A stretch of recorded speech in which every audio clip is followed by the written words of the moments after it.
Hello दोस्तों, आज हम बात करेंगे प्रोस्टेट इन्लार्जमेंट के बारे में। यहाँ पर हम जानेंगे प्रोस्टेट इन्लार्जमेंट होने के कारण क्या-क्या कॉम्प्लिकेशंस हो सकते हैं और कब इसको मेडिसिन से ठीक किया जा सकता है और कब सर्जरी की रिक्वायरमेंट होती है। चलिए दोस्तों शुरू करते हैं। प्रोस्टेट इन्लार्जमेंट देखिए पेशाब के रास्ते में ये होती है प्रोस्टेट ग्लैंड। देखिए ये होता है हमारा मूत्राशय मतलब कि यूरिनरी ब्लैडर और ये होता है यूरिथ्रा। इस यूरिथ्रा को कवर अप किए हुए ये होती है प्रोस्टेट ग्लैंड। प्रोस्टेट ग्लैंड का साइज बढ़ने के कारण ये हमारे मूत्र द्वार मतलब के यूरिथ्रा को बंद कर देता है। अगर प्रोस्टेट ग्लैंड का साइज बढ़ जाता है तो इसको हम प्रेस्टोमेगेली के नाम से जानते हैं। प्रोस्टेट ग्लैंड का साइज बढ़ जाने से पेशाब के रास्ते में ऑब्स्ट्रक्शन मतलब कि रुकावट हो जाती है, जिसके कारण पेशाब कंट्रोल मिरर में नहीं हो पाता है और इस केस में बार बार पेशाब आता है या पेशाब कतरा कतरा कर कर आता है या रात में बार बार पेशाब आता है। तो ये कुछ मेन सिम्टम्स हैं प्रोस्टेट इन्लार्जमेंट के। देखिए ये सिम्टम्स और सिचुएशन डायबिटिक पेशेंट में भी मिल सकती है। और यूटीआई यूटीआई मतलब यूरिनरी ट्रैक्ट इन्फेक्शन के पेशेंट में भी देखने को मिल सकती है। और ये सिचुएशन जो पेशेंट डायूरेटिक्स मेडिसिन ले रहे होते हैं उनमें भी देखने को मिल सकती है।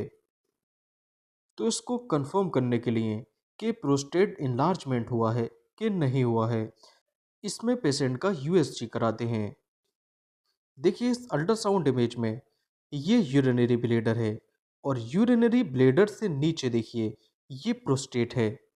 यहाँ पर देखिए ये प्रोस्टेट ग्लैंड है। देखिए जब प्रोस्टेट ग्लैंड इनलार्ज होती है तो ये प्रोस्टेट ग्लैंड यूरिनरी ब्लैडर की तरफ बड़ी हुई नजर आती है। जैसे कि हम यहाँ पर एक मार्जिन देख पा रहे हैं तो इसका उभार देखिए यूरिनरी ब्लैडर की तरफ है। ओके, ये एक अल्ट्रासाउंड रिपोर्ट है। यहाँ पर प्रोस्टेट ग्लैंड इनलार्ज लिखी है। इनलार्ज मतलब कि प्रोस्टेट का साइज बढ़ गया है और इसका जो साइज मेंशन है वो 45 mm, 49 mm और 52 mm है। जबकि इस ग्लैंड का जो वेट है वो 60.50 ग्राम है।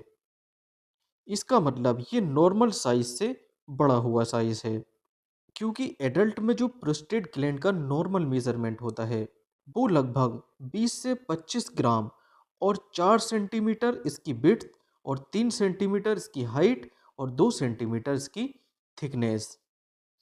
तो यहाँ पर देखिए ये सेंटीमीटर में गिवन है और यहाँ पर ये एमएम में गिवन है। मतलब कि 45 एमएम का मतलब हुआ 4.5 सेंटीमीटर। वैसे ही देखिए 4.9 सेंटीमीटर है और ये 5.2 सेंटीमीटर है। तो इस प्रोस्टेट ग्लैंड का साइज नॉर्मल साइज से बड़ा हुआ है। और देखिए एज के साथ साथ ये मेजरमेंट बढ़ता जाता है। मतलब कि जैसे जैसे एज बढ़ती जाती है इसका ग्राम में भी वेट बढ़ता जाता है और इसकी विड्थ, हाइट और थिकनेस भी बढ़ती जाती है। अब बात कर लेते हैं इसके ट्रीटमेंट के बारे में। अगर देखिए इसका साइज माइल्ड और मॉडरेट बढ़ता है मतलब कि नॉर्मल से थोड़ा ज़्यादा बढ़ता है तो इसको मेडिसिन से कंट्रोल किया जा सकता है। लेकिन इसमें अगर कुछ सीवियर सिम्टम्स देखने को मिलते हैं और इसका साइज लगभग 80 से लेकर 100 ग्राम अप्रोक्स इतना देखने को मिलता है, तब सर्जन सर्जरी को रिकमेंड कर सकता है। तो माइल्ड और मॉडरेट केस में एल्फा ब्लॉकर मेडिसिन का यूज़ किया जाता है। एल्फा ब्लॉकर मेडिसिन वह मेडिसिन होती हैं जिनके अंत में ओशन शब्द देखने को मिलता है। तो ये मेडिसिन यूरिथ्रा मतलब कि पेशाब की नली को रिलैक्स कर देती हैं मतलब कि फैला देती हैं। जैसे कि पेराजोसिन, सिलोडोसिन, अल्फूजोसिन, इन सभी में देखिए ओसिन टर्म देखने को मिल रहा है। तो ये मेडिसिन एल्फा ब्लॉकर क्लास की मेडिसिन है। तो इसमें से कोई एक मेडिसिन पेशेंट को रात को एक टैबलेट सोने से पहले दी जाती है। तो जैसे कि यहाँ पर मेंशन है पेराजोसिन, सिलोडोसिन, अल्फूजोसिन, तो इनमें से कोई एक टैबलेट पेशेंट को प्रिस्क्राइब कर सकते हैं। इसके अलावा 5 अल्फा रिडक्टेज इनहिबिटर मेडिसिन जैसे कि फिनास्टिराइड और ड्यूटासिराइड।